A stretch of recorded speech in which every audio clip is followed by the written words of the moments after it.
Fica à vontade. Isso, ok. Takorra, boa noite. Agradeço a Niamisu e os meus ancestrais e a todos que estão aqui. O tema é fim do mundo. Eu estou sem palavras e agradeço a pequena grande guerreira, que nos representou muito bem. Praticamente não sobrou nada para nós, porque você fez muito bem e faz. Aueri, gratidão. Nós somos mais de 365 povos, sim, cada um com seus costumes. E liderança em alguns povos das mulheres é algo natural, inclusive nos emborece. Então tem povos que não têm, mas muitos povos têm muitas lideranças. E minha mãe, ninguém atravessava a palavra dela. Mas por falar em fim do mundo, nós estamos há 524, 538 anos, se formos contar toda a Biayala, com mais de 70 milhões de parentes chacinados e crescendo muito ultimamente aqui no Brasil. Dentro disso, falar em fim do mundo para quem? Porque Pachamama não tem fim e não se acaba. E dentro da área de direito, eu tive a oportunidade de falar em algumas universidades, e a princípio eu achei que ia ser rejeitado. Porém, se é uma maneira de adiar e alongar a vida do ser humano, é saber do direito natural ancestral. Porque isso também não é estudado, nem ensinado e nem lembrado na escola. O direito natural ancestral está conosco há mais de 10 mil anos. E, segundo o último estudo, estamos aqui há 50 mil anos. Então, quando falaram para vocês do direito da mulher, quando falaram para vocês do direito do pet, do direito ambiental, isso para nós é cultural. Está no do nosso DNA.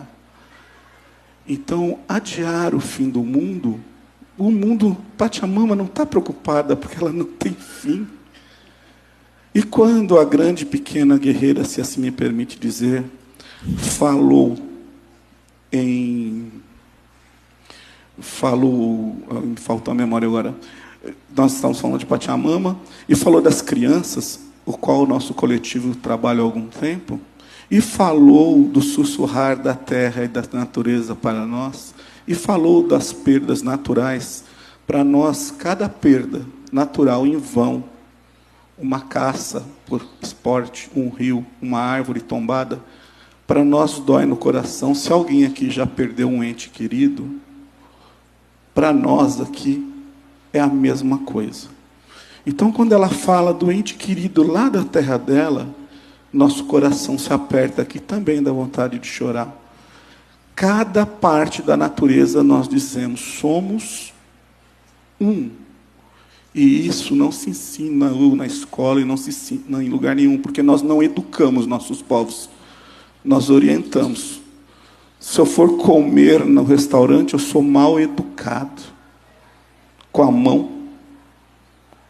Porque se vocês estudarem sobre a palavra educação, de onde vem, e sua real significado, vocês vão entender porque nós orientamos e não educamos. Agora, para finalizar, com todo respeito à sua pessoa e a todo o público, para não me alongar, se vocês querem adiar o fim do mundo, aprendam a ouvir natureza, porque para nós ela sempre conversou conosco. Mas vocês ainda não perceberam que agora elas estão berrando no ouvido de vocês, mas berrando. E isso que Chai, a pequena grande guerreira, disse, quando ela era criança, ela já ouvia o sussurro. Todos nós, nativos originários, somos orientados da barriga da mãe a estar preparado para defender nossos irmãos e irmãs, a natureza. E quando na barriga da mãe nós já ouvimos isso, quando nós crescemos, é apenas uma parte de nós. Hoje, eu peço a vocês, não se preocupem só com as orientações do Curumim. Se vocês querem ter uma chance para os filhos e netos de vocês, passem a orientá-los em mostrar a eles que a natureza e ele é um. É aí onde nasce a parte. O futuro é ancestral, mas só vai ter futuro para aquele que entender que nós e a natureza somos um. Aueri, gratidão.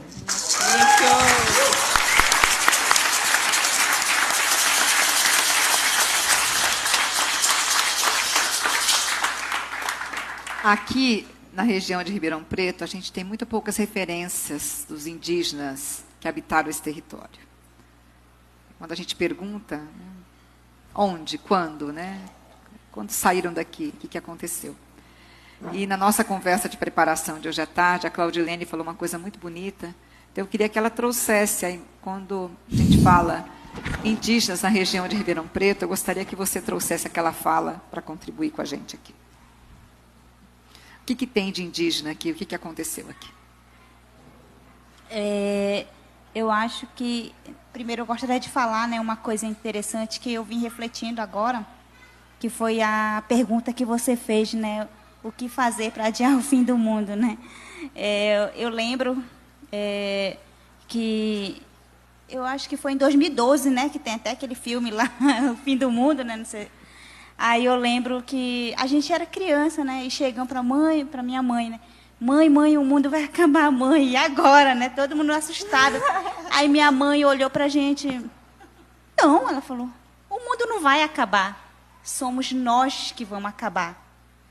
E quando eu vim refletindo agora, é exatamente isso, né?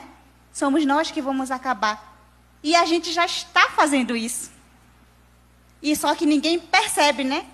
Fazendo como a parente falou aqui. A gente come todo dia veneno. E ninguém fala nada, né? Ah, comendo comida saudável. Saudável aonde? Eu estudo engenharia florestal, né? E eu vejo muito isso. E a gente vê que lá fora tem muitos agrotóxicos que são proibidos. E no Brasil tudo pode, né? A gente, né? Tudo pode. E a gente come esses venenos que são proibidos lá fora porque tem uma vasta coisa de veneno. E aqui ninguém sabe. Aí o povo fala, eu estou comendo coisa saudável com aquele tomate, vai lá no mercado e compra. E sim, né, a gente fica doente quando a gente sai da nossa aldeia, da nossa cidade, da nossa comunidade. Quando a gente vem para a cidade, a gente fica doente. Só que a gente, na minha língua, a gente fala cariua, né, que significa homem branco, né? E eles não percebem. Porque já estão tão acostumados, crescendo com isso, que nem percebe, mas a gente sente. A gente que nasceu, cresceu em comunidade, come comida saudável, a gente vive da agricultura familiar. Aí, como a parente falou, inventaram como é que é? Agroecologia, né? Agrofloresta. E eu lá estudando, né, a gente tem uma disciplina, sistemas agroflorestais. Ai, que bonito, vamos fazer, nossa. Aí eu fiquei, oxe, a gente tem a roça, a gente sempre viveu disso. A gente vive da agricultura familiar. Esse é o nosso principal meio de sobrevivência, né? Aí vem o não indígena, aí vai lá, se forma doutor, ai, né? E vai para a comunidade indígena querer ensinar o indígena a fazer sistemas agroflorestais. Aí ele chega lá usando termos bonitos, né? E a gente fica assim. Não, é muito engraçado, sabe? Porque a gente vê, né? A gente vê muito isso.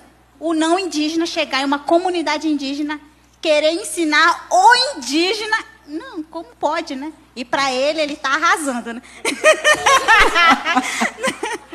E o vento? É assim, né? Que hoje as pessoas não vivem mais suas vidas, né? E foi o que eu falei no último Arvore, que o professor Danilo Cato fala, que ele lembra até hoje que eu falei, que as pessoas nem sabem o que está acontecendo no mundo, no planeta. tá cheirando esse ar poluído, não tem árvore. Ah, mas está poluído por quê? Nossa, esse vento está horrível. Claro, não tem árvore, não planta, né? E quando eu cheguei aqui em Ribeirão Preto, naquele ano, eu senti um ar assim, eu não conseguia respirar. Porque era um ar quente, sabe? Horrível, não tinha vento praticamente, não tinha nada. E eu cheguei, nossa, como assim, né? As pessoas não sentem. Aí eu falei assim, as pessoas não sentem porque elas andam com carro, a maioria que veio de carro, né? Carro que tem ar-condicionado, volta para sua casa, no seu apartamento, tem ar-condicionado e não sabe o que está acontecendo com o nosso planeta, não sabe o que está acontecendo com o nosso clima. O nosso clima praticamente está morto, né? Então, eu acho que está na hora, sabe, da gente mesmo parar para pensar, acordar para a vida. Porque se a gente não acordar, só vai piorar. E já está piorando, né? Mas e o vento que você contou para mim? O que a gente fez com o vento? Matou, né? E está matando, né? Continua matando. Fiquei muito impressionada com a fala dela. Ela perguntou, mas o que tem aqui, né, de indígena na região? E aí ela falou que essa foi uma das coisas mais impressionantes que ela viu, é que a gente matou o vento.